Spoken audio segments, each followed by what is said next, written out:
course. What's good, everybody? Welcome to another episode of the Goats of Growth.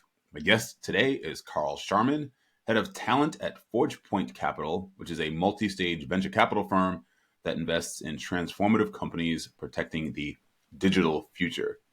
He was also, I should note, I think is pretty cool, the head of recruitment for the Southampton Football Club in England a number of years ago, which I want to ask him about momentarily. Karl, welcome to the Goats of Growth. Thanks for having me, Jay. Really appreciate your time, and I'm looking forward to what questions you have for me today. Yeah, awesome. Well, the first question I have is what I just ended with, which is the Southampton Football Club. Tell me how you got that job and what you did there. Yeah, well, actually, I wasn't actually head of recruitment of that club, but I give you the full story because it's an interesting one. So, Sure. yeah, I arrived there from university. I was there I studied at Southampton Solent for 3 years. I weirdly studied football studies, so I had no idea I was going to end up in the venture world at that point. But yeah, so I studied 3 years, and part of that was working at Southampton Football Club, and they were in the third tier of English football at that point. And I always thought I was going to do coaching. And I then realized that my actual passion was talent spotting. So spending a lot of time, working out, I felt like I could see things differently, and felt that I would actually have more value there. So I made that pivot early in my career from a coach to a scout. And for me, I spent 6 years in two stints at Southampton Football Club, from the third tier right the way up to the Premier League. Unfortunately, they got relegated last year, but they were in the Premier League for four of the 6 years I was there. So it was a great experience. A lot of great players that are now playing for England, now playing in the Premier League, came through at that point. James Ward-Prowse, Luke Shaw, great players, at the top of their game now. And, so it was a great experience learning off people that were coming from different backgrounds. We had people from, the Great British Olympic team, coming in to work with us. We had, some people from the Football Association, some people from America doing, a lot of sports science stuff and recovery stuff. So we got to really know and learn what elite performance was, and it was a great experience. But I spent 10 years as a whole in the soccer world or the football world, and so that actually led me to getting into obviously what I do today, but not directly, and it was never planned. So Right, there wasn't a linear movement, so to speak, from football no, club to for sure. for You sure. said something that piques my interest a little bit, so I just want to stay here for a moment, and it'll probably come about a little bit later. But you mentioned seeing things differently and a knack for talent spotting. Can you give me an example of what that meant on the pitch, I guess, if you will, when you Yeah, see yeah. things differently, when you spot something as you're looking at talent? Like, give me what it looks like in terms of, is it footwork? Is it, what is it exactly? So I feel like what always gave a good scout away was the speed of that decision. Right? Could you actually see a player? And I could see it from as young as 7 years old, right the way up. Right, within a split second, you could be able to see what was the players that were gonna fit. And realistically, that comes down to being good at knowing profiles. So, like, as a football club, we would have a profile in mind for that position, right? So we would go through, here's our playing philosophy, here's our player profiles for each position, and this is where our gaps are. So we would already know that. So we'd already have this narrow mind, when we're going to watch games, and then it's within them seconds. Normally a minute, I can look around the field and very quickly get an idea of who is the players that we could progress, because we're looking for players that can come in and be a Premier League player, be a Champions League player, play on the international stage. So there's not many players when you go to watch these games that are going to have the potential to be able to do that. And so we're trying to spot the skill now, and we're trying to predict their potential. The easiest way to do that is through their physical ability, and I'm not talking about height or anything like that, as many players have misunderstood that part to be. But for us, that was always very simple ABCs: agility, balance, coordination, speed.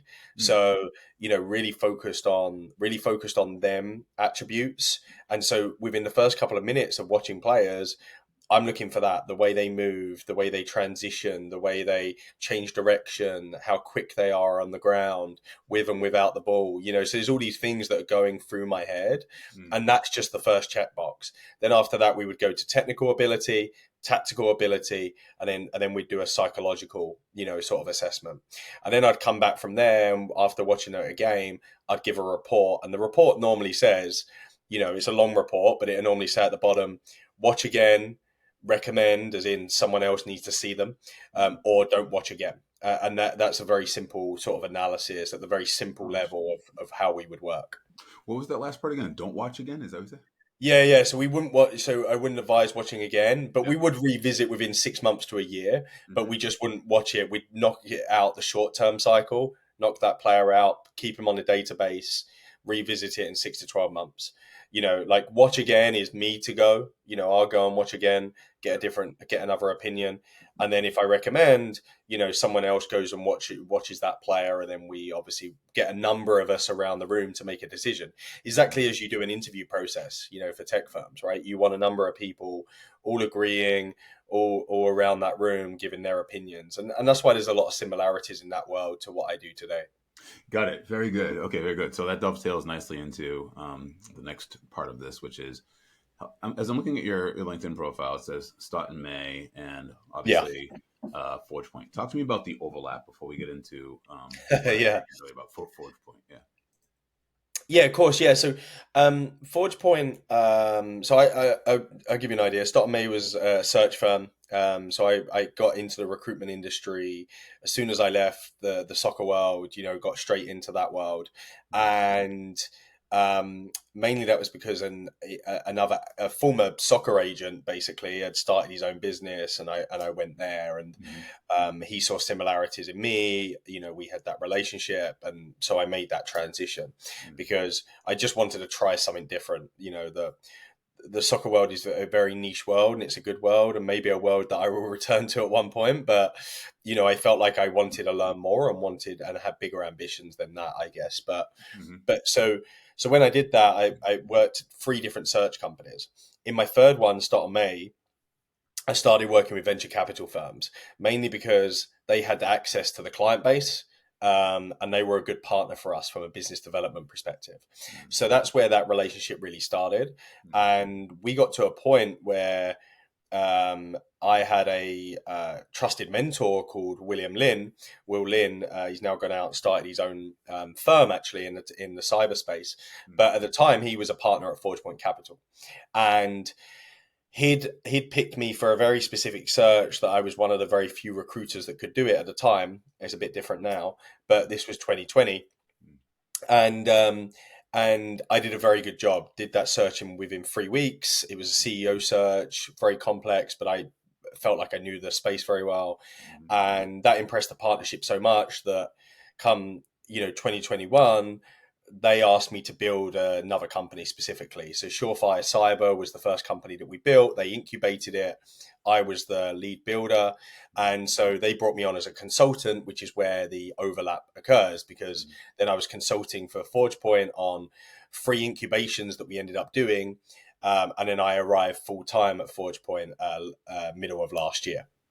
Got it. Okay, cool. Thanks for bringing me down that Yeah, path. yeah. It's super helpful. So tell me about your role then at Forgepoint now. Tell me about Forgepoint actually in terms of the types of companies that you invest in. Give me a Yeah. sense of your responsibility there. Yeah, so Forgepoint. So we're just under $1 billion assets under management, right? So we're very niche in terms of that. We primarily focus on cybersecurity, and we have what we call secondary focuses such as infrastructure and artificial intelligence, which is everyone's buzzword right now. Um, for us, we really focus around that Series A and Series B. Like I said, we've got 3 incubations, so we have done that previously, and we've done a couple of seeds. But I would say 80% of our focus is sort of plus 5 million in revenue.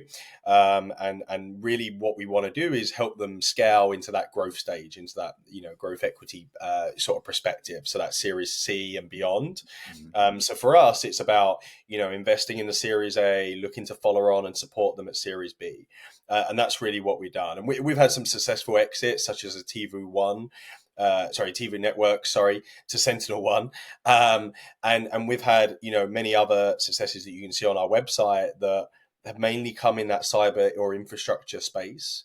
And for us, it's all about, and this is where my role comes in, is about really adding value.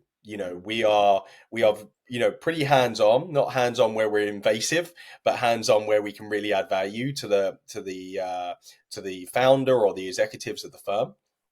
And for me in my role, that is threefold. That is, talent acquisition, it's talent and people management, and looking at performance. And the third thing is really the community and the ecosystem. And I work with our CMO Tanya Lowe on really defining how we bring customers to the table, how we develop channels for our portfolio, and how our portfolio get better known in the ecosystem. So whether that's events, marketing, PR, community building around high level talent, all these different ecosystems that we're trying to build also sits as mine, because I sit as part of the wider growth team. And again, that's really where we add value to our large portfolio. Awesome. So regarding your portfolio company, as we were talking before we hit record, one of the things I'm curious about and why I wanted to reach out is, well, a couple of reasons. I've done, I think 168 episodes now. Right. Primarily, I think with the exception of maybe 5, because that was me solo, candidly. But the other 162, when I interview go-to-market leaders, perhaps maybe CEOs, founders, those types of things, the thing that comes up the least, and maybe not even at all that much when I talk about growth strategies, is talent acquisition and aligning with the talent acquisition team, whether that be internally or with the venture team. And, obviously that's a huge part of growth. As a matter of fact, the national championship was just here in the United States for football. Yeah. And, I was watching a show the other day, and somebody made the joke about Nick Saban after they showed his face after winning one of his championships. And, he was on the podium, and they said all he was thinking about probably in that moment was, why am I wasting my time here? I need to get back out there and recruit. Like, I need to get back out there and find the next class, if you will.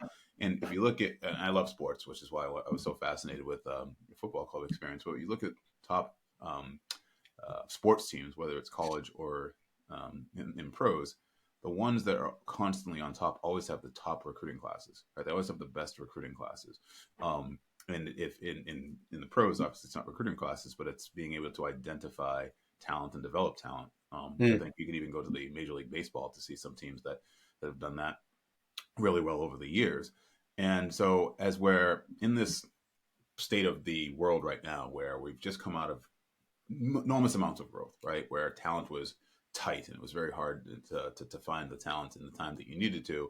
And now here we are in a little bit of an ebb where there's more talent, of course, but maybe because companies aren't growing as much. And I guess it's a long way of asking, how do you advise your portfolio companies, specifically now? We can talk about growth time because it's going to be coming again. But how do you advise your companies now to keep their foot to the pedal, so to speak, as far as growth, but doing it in a responsible way when it comes to talent acquisition, who they're hiring, and really avoiding over hiring, but then also making sure that you're getting the right people so that you don't need as many people, frankly, to do the work. So I'll just leave it there, and you can tell me your thoughts when you hear me sort of muddle through all that.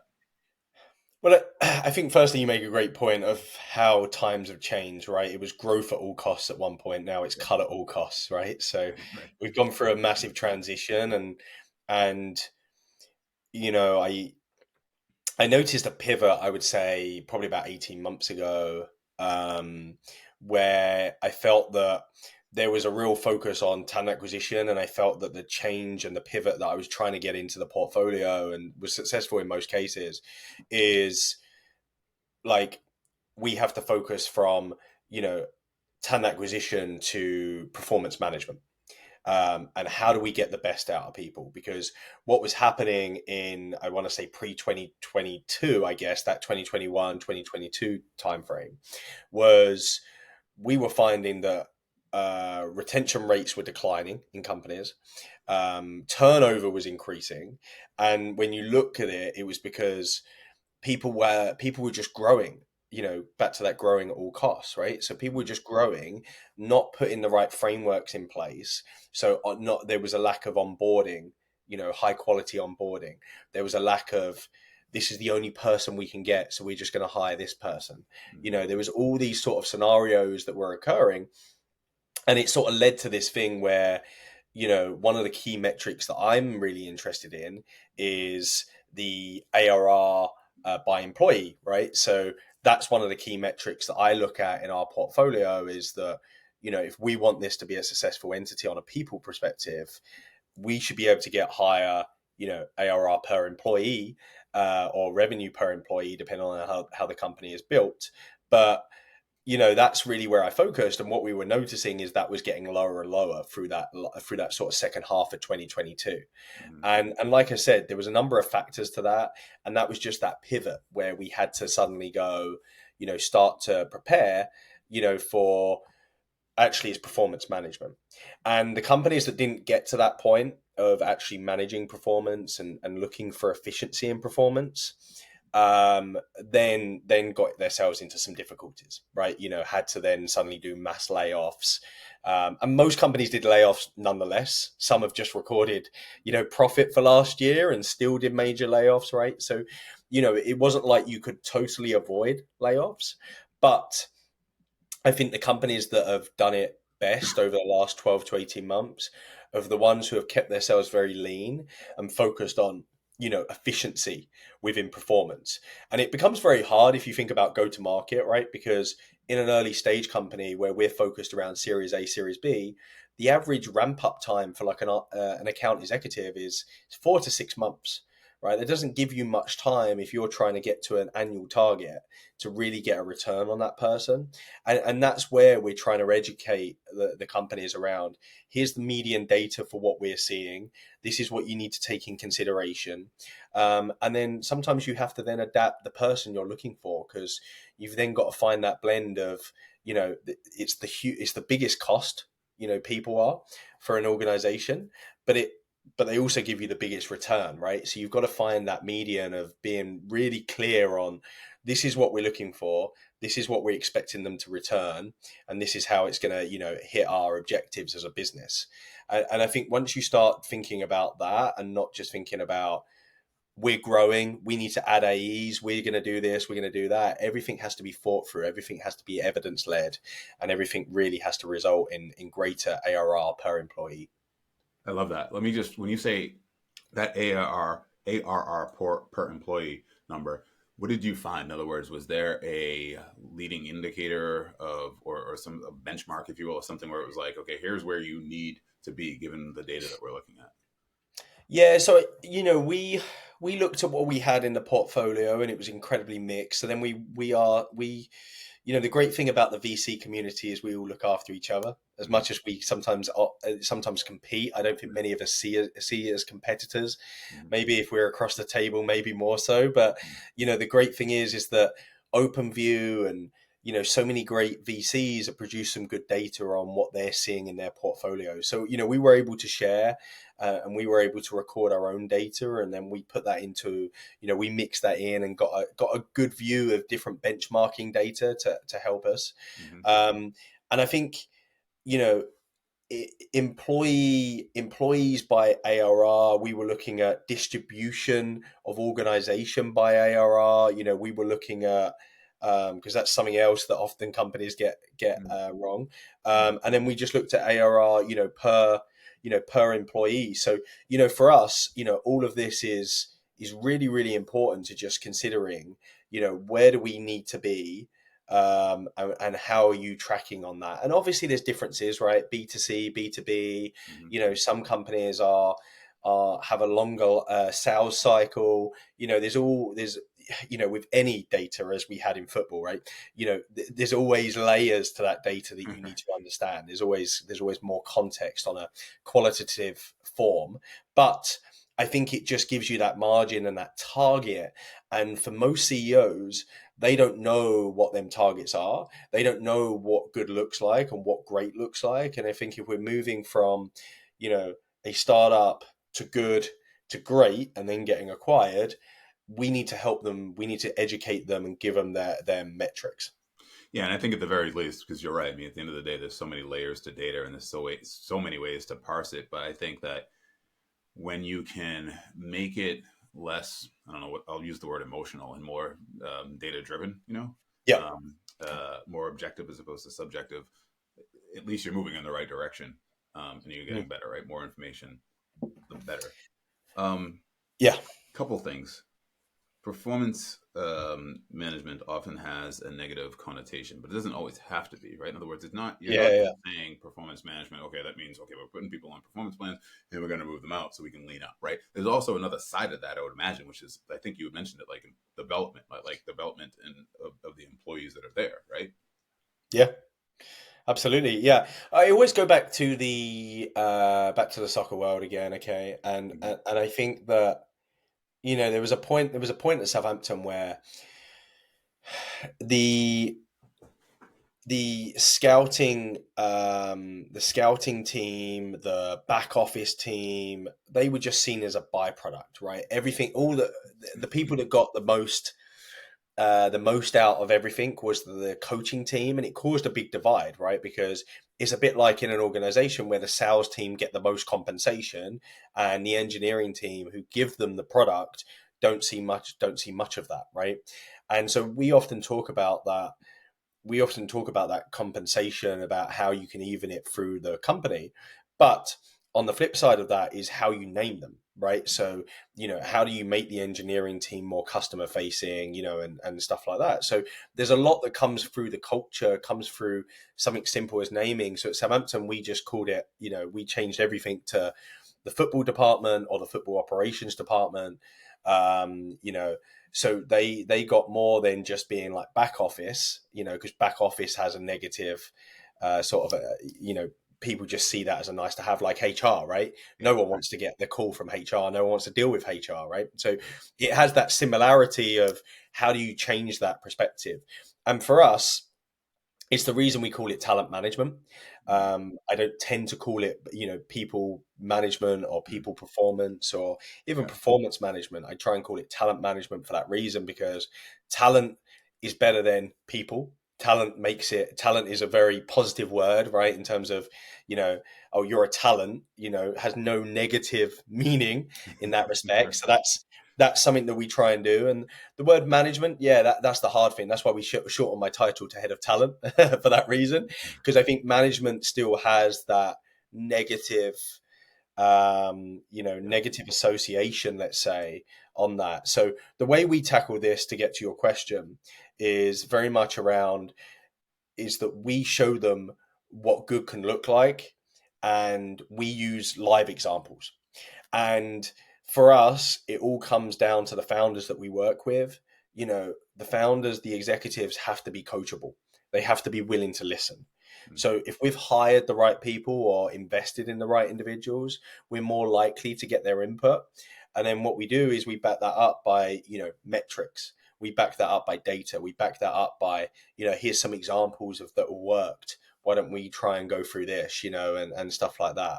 Mm-hmm. We do very much understand that we are a venture capital firm, and we work to provide recommendations rather than saying you must do this. But as much as what my job is about influence and influencing them executives and them entrepreneurs, founders, to really make the right decisions and have the biggest impact on their company. Because the last thing I want to do is fire anyone, and exactly the same for my partnership. So we want this to be successful. We've invested in this company because we believe in the people as well as the product. Mm-hmm. So that's never a thought process for us initially. Our thought process is, how do we get the best out of the people there, where everyone wins, where everyone gets rewarded, and that's one of the most exciting parts for us.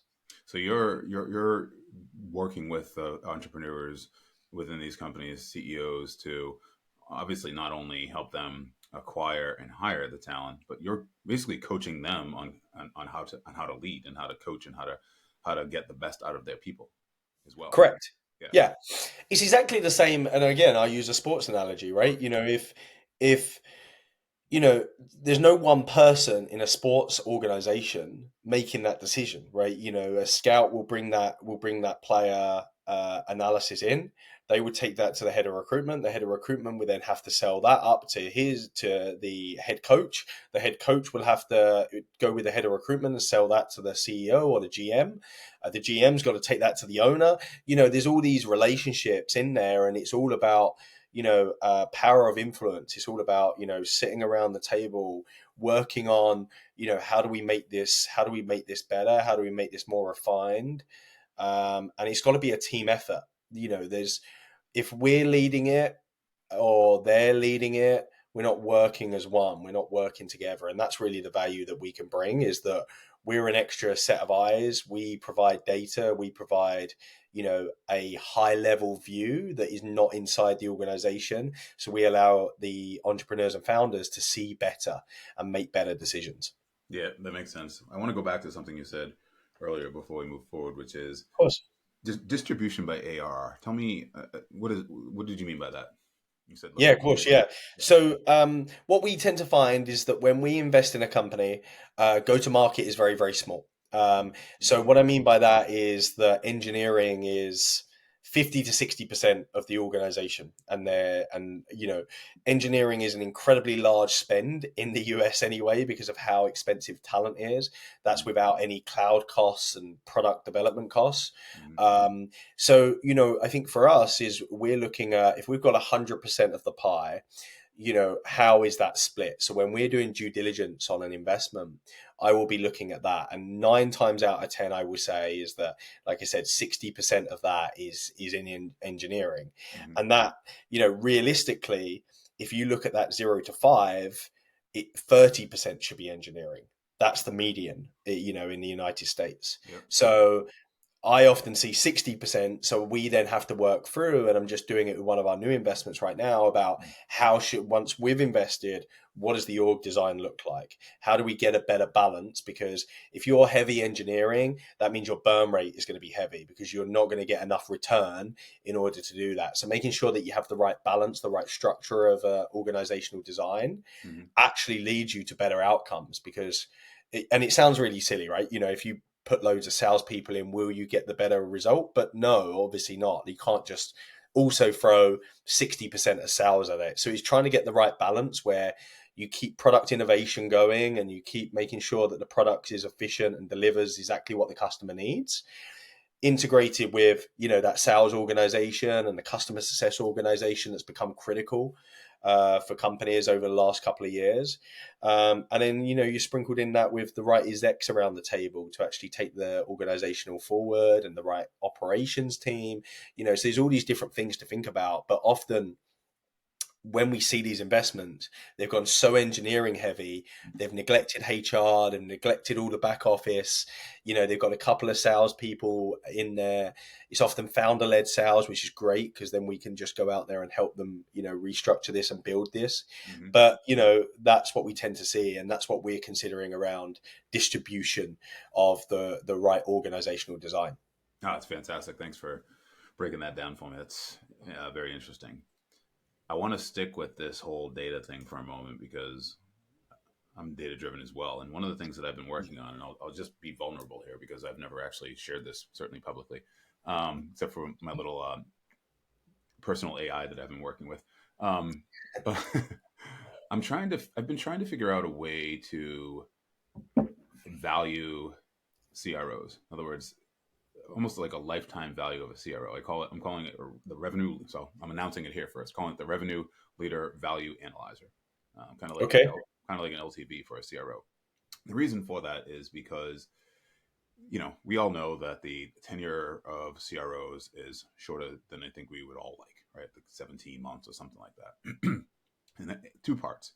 Number one, what is your opinion there? Like why? Why are we collectively failing with that? And part two is, as I say that revenue leader value analyzer, what comes to mind? Like, what are measurements that you would look for? And I'll just tell you, for me, it's tenure. How long have they been there? It's growth. So what has the growth rate been during their time there? It's value of the company. And then there is another metric in there, I believe, which is, I want to say either NRR. I'm trying to decide whether I'm looking at NRR or renewals, right? But something there that shows the health of the go-to-market organization, in that they're not only delivering the product, but customers are tending to stay longer, right? And I didn't necessarily want to get into LTV and all that stuff, but so like, just give me your opinion or thoughts on those two things. Yeah, of course. The reason that the average is 17 months, just to tackle that bit first, is because I don't think companies are transparent. Um, we all think that if we get a great CRO, that all our problems go away. And what we find is that CEOs overpitch what they actually have, and especially on the product side. And it's really important that CROs qualify, like, how good is this product? Because often then CROs come in and they can't actually sell it. That. So, I talked to a CRO this week, and he was very clear with me that he didn't want to do services. That's great. Like, we have that honest discussion, and we don't go down that road of that's not where he felt comfortable last time, didn't enjoy it, doesn't want to do that again, doesn't feel comfortable. Absolutely fine. So he's having that honest and transparent conversation very early on with the board, with the executives, to really know what's going on. And you can never fully know till you go in there, but just understanding, really having a good in-depth understanding of the product, the customers, the current team, any current problems, financial stuff like that is really, really important. The second thing is just that expectations of, like, everyone wants everything done now in startups, and that's great. And I say to every one of my founders, just plan for the next 18 months. Every hire should be for the next 18 months, because there's a large chance that by the time you get over the next 18 months, and if everything's gone great, you need a very different person. And if everything's gone really badly, you're going to need a different person, because if you're bringing in a CRO to grow and you don't grow, you're then in a turnaround. And that's not the exact same CRO that you just hired. Right. So, that's another reason, is that hiring for an 18-month period is pretty common. I'm not saying that not everyone should last 18 months, but I think that not everyone grows with the company. And I think every entrepreneur needs to be aware of that, about what they need through that different cycle that they're at. And the third thing for me is that onboarding. So when I've seen a lot of CROs fail, it's because it took them either too long to get onboarded, in terms of understand the actual business, understand all the processes, stuff like that. Or secondly, there is no onboarding. And that means that the CRO is basically on his own, on an island, and I've seen that happen quite a lot, where there's no onboarding plan about what does success look like? How do we help him get there? What does he or she need? And really that ramp up. And that ramp up is very, very important for the organization and for the team. And they're the three things that I often see, fail, in there. I think the other point in terms of what matters. So when I'm looking at a CRO, I'm looking at the very high level thing that I look at is context and contacts. So Alberto Yepes, who's my boss, he talks to me all about, what are they bringing to the organization? Is it context in terms of domain knowledge, or different? It might be cognitive diversity in terms of that, but they've got to bring something to the organization, a clear value add. And in contacts, are they bringing a lot of contacts where they can sell? So, in cybersecurity, it could be the CISO, CIO, the SOC manager, whatever it is, but they have to be bringing, them two things. And normally the higher up in an organization, the more you're looking at both them areas, not just one. And AE, you might be just looking at one of those areas, for example. So that's where we start. We start on a very simple level, like, do they have that? So when we're building our scorecards for CRO searches, for the portfolio, really that's where it starts: context or contact. Then we're looking at have they got this stage of experience? So have they gone through an organization, and they don't necessarily have to be a CRO, but they just have to be being able to see it and live it and understand some of the problems that might come, so that could be 10 to 50, that could be 20 to 50, 50 to 100, any type of stage where we're very clear, this is the business objectives. We need to grow by this much, have this revenue number by, X date, so we're looking for a CRO to help us achieve that. We need to understand that they understand that. So that's something. So coming back to your metrics, that could be ARR growth, that could be customer retention through that period. It could be it could be just growth, year on year growth rate. It could be net dollar retention.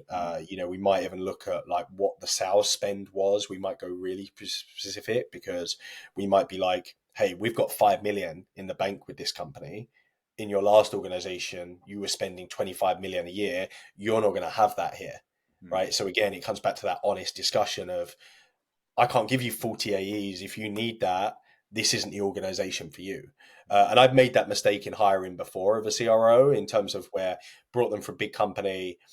They started rolling out all the big company stuff, and they burnt through about 25 million in a year. And then we're like, okay, that we're going to have to change strategy here. And he wasn't able to do that because that's all he's known. Right. So, I've also fallen into that trap, in terms of seeing all these great numbers and stuff, but not acknowledging we're here right now. We're at the bottom of where that person was, when they started at that company, and then they were there for 5 years, got it to an IPO stage. And I'm like, I didn't really visit in terms of going back to that stage. Right. So then we can go into another subject there. Right. So, do you go for the first time CRO, or do you go for multiple CRO? Right. I love the first time CRO, lot to prove, hungry, desire to make it work, wants to be a CRO. I love that part. So then we go into the actual attributes of the person, right? So that becomes very critical for us. So a lot of our due diligence is done around the person. So, we've done a lot of first-time CEOs, first-time CROs for that reason, because in a startup, it's high energy. There's a lot of bad days. You need someone who's very positive, and stuff like that. So if they've been under a really strong CRO, I love to be able to pivot them out and give them, that real great experience of being a first-time CRO, having had the right mentorship, the right experience, and then pivoting in there. So, there's a lot that goes into that when we're building scorecards with companies. And there's a lot of things that we're looking at on the metric side, on the previous experience side, and the person side.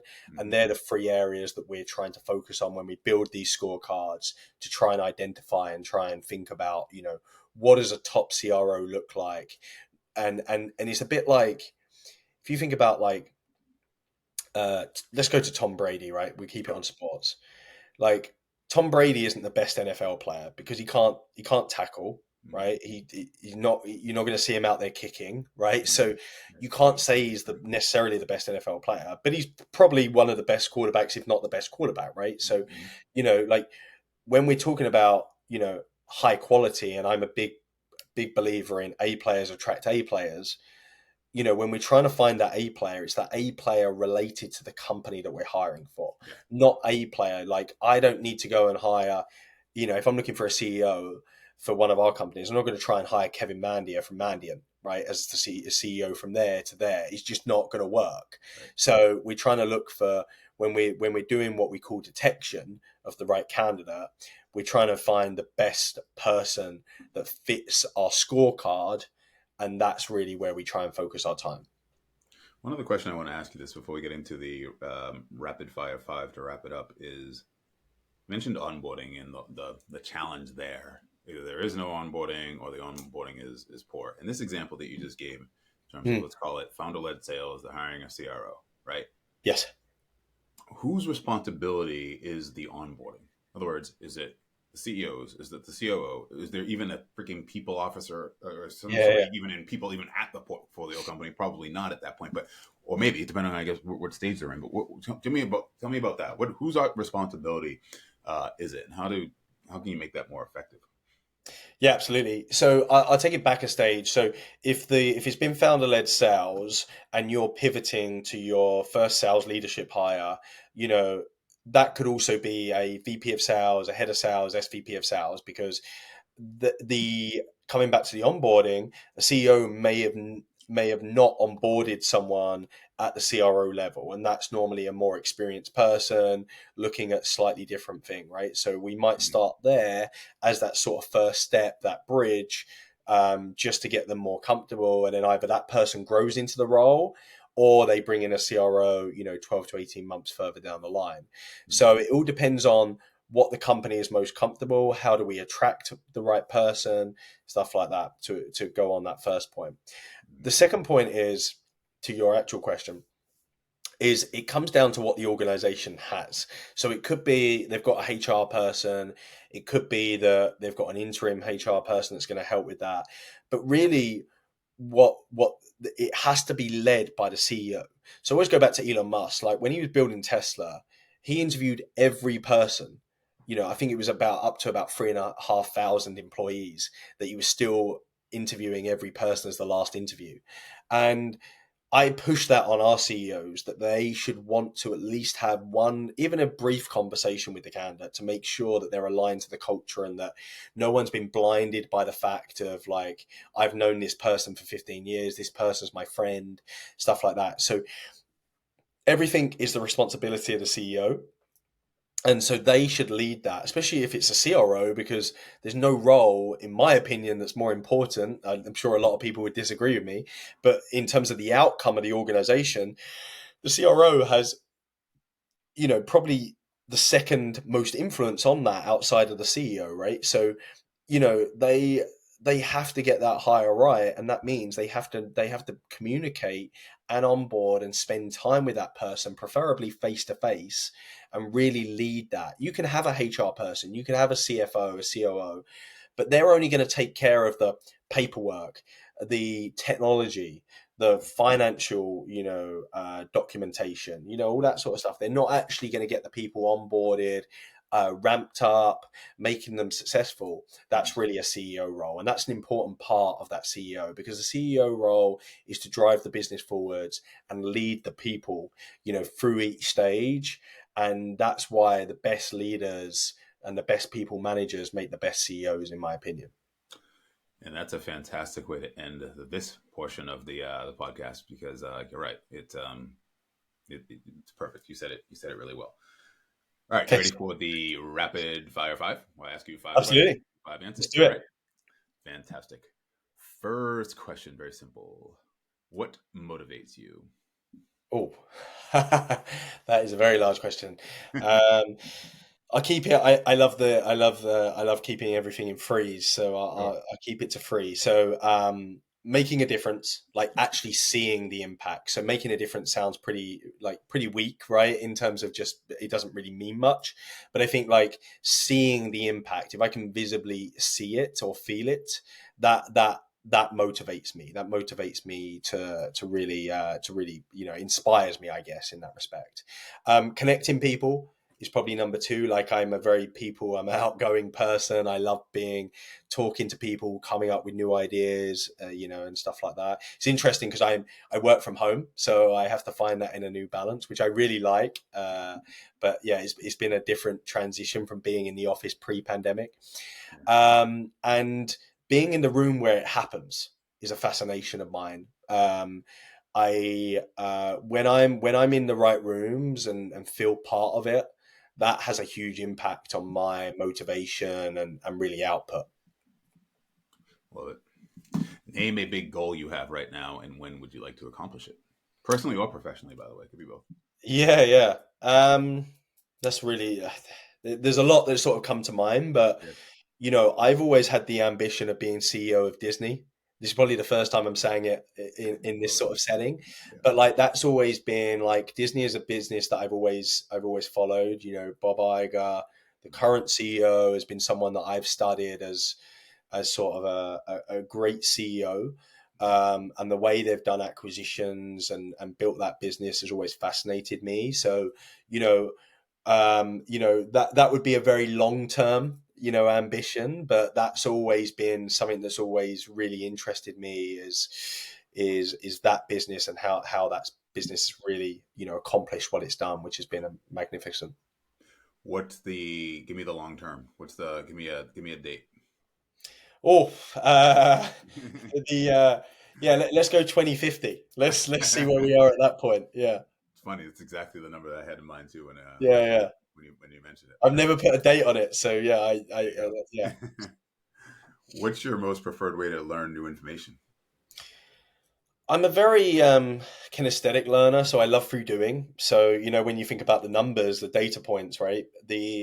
I love sitting there actually learning the numbers, going through it, try like then comparing it to our portfolio and trying to then implement that and seeing the results, and that's the best way that I think it sticks in my mind, is actually living it. The other thing that I've supplemented, I would say, is having mentors. Has been really, really important to me. I've had some great mentors through my career in both worlds. And then just podcasts, I probably is another great one. For me, I'm always listening to podcasts, trying to take different things, different snippets from different people. Well, hopefully you'll add this one to your list, my friend. Absolutely. Um, I had another question that you probably saw that I'm going to actually slip in another one because I wanted Of to course. start adding this question in based on the question that a candidate asked, not a candidate, a guest asked several episodes ago, Yeah. which I thought was fantastic. Um, who is your favorite character of all time? Oh, geez. uh, favorite. Um,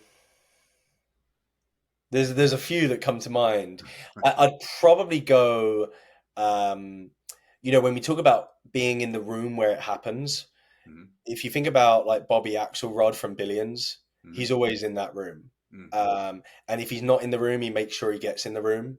And I think because we're not a hedge fund, but the importance of having influence and the importance of having the right connections, that's probably someone that stands out to me in terms of being one of my favorite characters to watch. I love it. It's fantastic.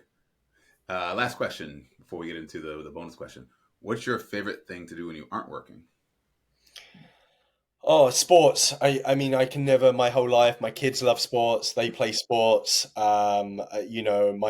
My boss will tell you the amount of times he calls me, I'm at some sort of sports facility. So I think it's, watching sports, being around sports. I think that's my favorite thing to do. Sounds like you and I spend a lot of our off time doing I the same bet. thing. Okay. Last question, which my producer had sent to me momentarily because I couldn't find it momentarily ago. It is okay. How has community and collaboration? By the way, this is from a previous guest, and I'm going to ask you the Yeah. similar question from my next guest. But how has community and collaboration helped you until this point, up until this point in your career? I wouldn't have any job without having the community, right? I've never applied for a job via LinkedIn or a job board before and got it. So community has had a huge impact on my career, whether it's on the soccer side to where we are today on the VC side. The other thing is the impact that we make on the companies is led by community, whether it's on the customer side, whether it's the talent community and access to the right people, whether it's access to the right founders. It's made a significant career impact on my career, and I think that's where I focus most of my time. So a lot of my when I was growing up, I realized in my early 20s that your network is your net worth, as some people have now coined. And Mm-hmm. I really understood that as like it's not about knowing as many people as you can. It's about knowing the right people, and again it comes back to being in the right rooms, and I think that's had a significant impact on me and how I live my life. Yeah, it's fantastic. Last question before we find out how people can get in touch with you, which is what question do you have actually for the next guest? What comes to mind for you that you would like for me to ask my next guest, which could be an LTA person, could be a most likely a go-to-market leader. I would say I'm big on mentors. as I said. So I would love to know from people who's the person that's had the biggest impact on them and their career. Because I can think of a collection of people for me, and I think I look back now and I'm like, I might not be here today in terms of the position I'm in if it wasn't for them people and them decisions that they helped me to make. So, I think that's my question that I love to ask people. I love it. Who is the person who has had the biggest impact on you? That is fantastic. Well, Karl, I can tell you that you've had a huge impact on me today, for sure. I've learned a lot. I know the people that are going to be listening to this will as well. So I Yeah. want to thank you for sure. But how can folks reach out to you to say thank you, maybe ask you a question that I neglected to ask, all that wonderful stuff? What's the best way? Absolutely. There's two ways, really. LinkedIn. I'm a big user of LinkedIn, so just search my name and I should come up. The other thing is through email, so it's ksharman@forgepointcap.com.